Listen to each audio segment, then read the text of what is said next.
الله الرحمن الرحيم والصلاة والسلام على أشرف المرسلين. Salam alaikum. Bonjour tout le monde. Aujourd'hui, on va voir ensemble le chapitre numéro 3, toujours sur le module asservissement et régulation. Aujourd'hui, on va voir les fonctions et les lieux de transfert et on va commencer par la fonction de transfert. Dans ce chapitre, on va voir comment la transformée de Laplace conduit à caractériser tout système linéaire par une fonction caractéristique appelée fonction de transfert. Donc, toujours, on passe la définition. Donc, on appelle fonction de transfert ou bien transmittance d'un système le rapport des transformées de Laplace de la sortie sur l'entrée du système lorsque les conditions initiales sont nulles. Donc, si vous avez un système A pour entrée x de t et la sortie y de t avec pour t inférieur à 0, nous avons x de t égale à y de t égale à 0. Donc, c'est un système aux réponses. Maintenant, pour t supérieur ou égal à 0, donc on obtient x de t différent à y de t différent de 0. Donc, c'est un système excité. Maintenant, si on va appliquer la transformée de Laplace sur l'entrée et la sortie, on obtient que la transformée de Laplace de x de t, c'est x de s, et la transformée de Laplace y de t, c'est y de s. Pour la fonction de transfert du système f de s ça sera la sortie y de s divisée par l'entrée x de s. On passe maintenant comment déterminer la fonction de transfert. Si vous avez une équation différentielle, mais la forme an, la dérivée nème de y de t par rapport à t jusqu'à l'arrivée de a0 y de t, qui est égal à bm, la dérivée mième, plus jusqu'à l'arrivée de b0 x de t. On va supposer que les conditions initiales sont nulles, c'est-à-dire pour t égale à 0.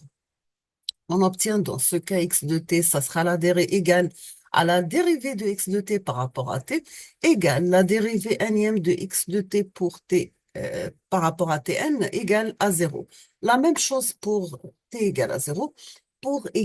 Donc, on obtient que y de t égale la dérivée de y de t par rapport à t égale jusqu'à la dérivée nème de y par rapport au temps, toujours égale à 0. C'est-à-dire que les conditions initiales sont nulles pour t égale à 0.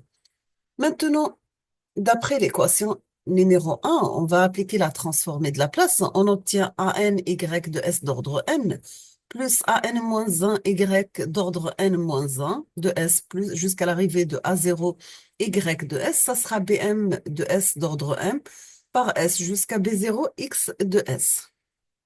Maintenant, pour calculer la fonction du transfert, elle est décrite par l'équation suivante. On trouve P de S égale Y de S dérivé par X de S.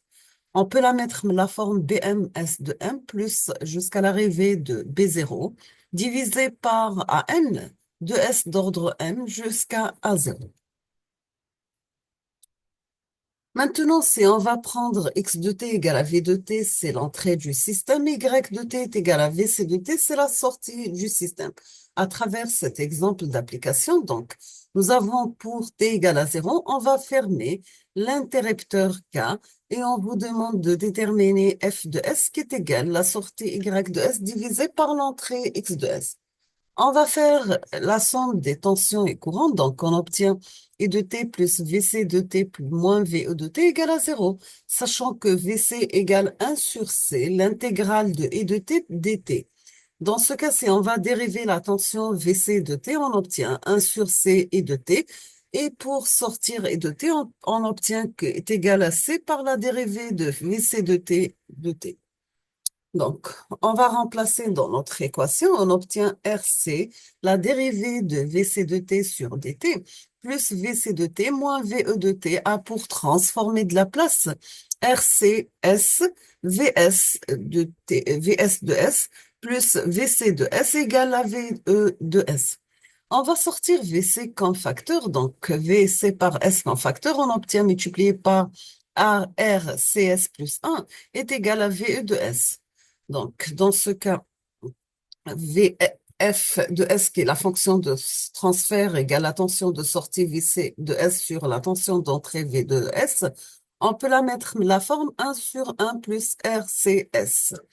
Donc, toujours la fonction de transfert, on peut la mettre la forme 1 sur 1 plus taux S, sachant que taux égale à RC, on l'appelle la constante de temps. Maintenant, pour les fonctions de transfert d'un système complexe, on va commencer par l'association en série ou bien en cascade. Considérons les éléments placés en série de telle sorte que la sortie d'un élément soit l'entrée de l'élément suivant. Donc, l'entrée x de s passe à travers C1 de s, on obtient la sortie x1 de s, passe à travers un deuxième système C2 de s, on obtient la sortie x2 de s, ainsi de suite. Donc, jusqu'à la sortie, on peut remplacer ce schéma en cascade ou bien en série, mais la forme d'un système en fonction de transfert f de s qui a pour entrée x de s et sortie y de s. Sachant que f1 de s est égal x1 de s sur x de s, dans ce cas, x1 de s, ça sera f1s par x de s. La même chose pour f2 de s, c'est x2 sur x, donc x2, ça sera f2 par f1 par x. f3 égale y3 sur x, donc f3 égale y de s sur f2 de s, f1 de s multiplié par x de s.